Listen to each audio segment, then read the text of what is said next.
Hello guys, you're watching Naya's Vlog. So for today's video guys, pupunta tayo ng Mall of Asia, dyan nga sa may Pasay City. So ang Naya's Vlog ay nakabalita na may bagong pasyalan daw doon. So sabay-sabay natin puntahan. Tara guys, let's go!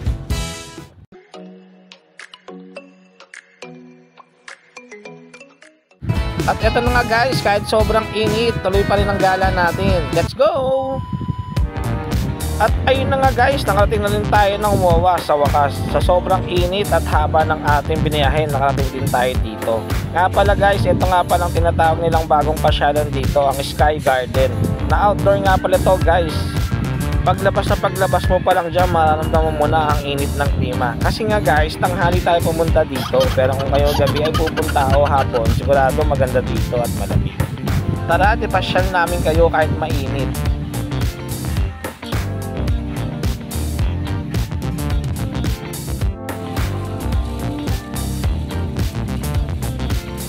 Isa ang makikita nyo dito ang mga nagagandahan at sariwang mga halaman. Pala guys, mapapansin nyo maganda rin dito dahil kahit mainit ay mahangin pa rin. Tapos guys, kung mapapansin nyo sa bandang dulo, yan ang kabuoang Manila Bay na tinatambakan ngayon ng lupa at soon hindi natin makikita yan. At kung mapapansin nyo guys, kahit na sobrang init dito, marami pa rin namamasyal. Mga pamilya, mga magjowa, mga magkakaibigan at kung sino-sino pa. May mga part din dito guys na ginagawa pa. Halos ito nga guys, ginagawa pa nga itong papunta na to sa taas na to. At ito pa ang isang attraction dito, ang nagagandahang mga fountain.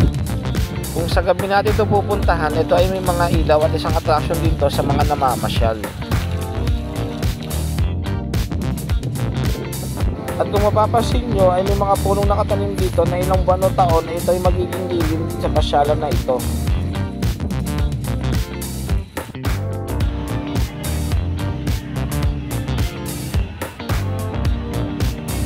Tara guys, ikot ko pa kayo sa may bandang dulo. Alam ko guys, dito makikita ang playground na paglalaroan ng mga bata.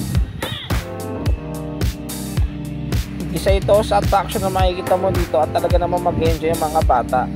Kahit na mainit, ayan sila guys, naglalaro sila.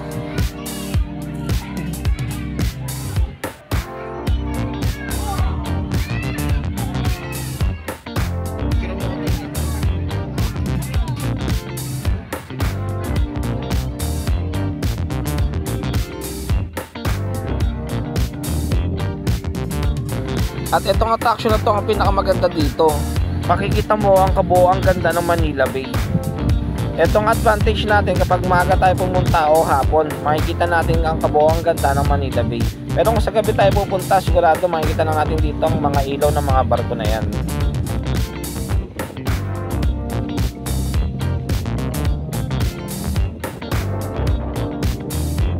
Sulit ang pagpunta natin dito kahit na sobrang init. Ayan nga guys, at dami nyo nakikitang namamasyal dito. Kahit na sobrang init, nag-enjoy sila. Lalo na mga chikiting.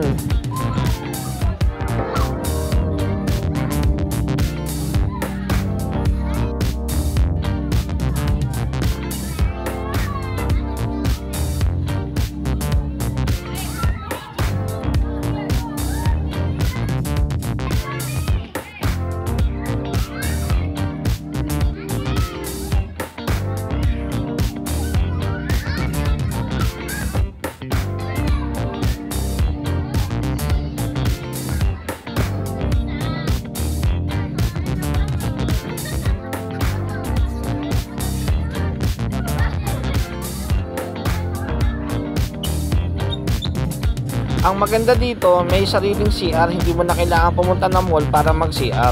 Ang balita ko nga dito, kapag daw ikaw ay gabi ay namasyal, marami daw mga ilaw dito at kanya-kanyang mga effects para daw may kanyo ang mga namamasyal.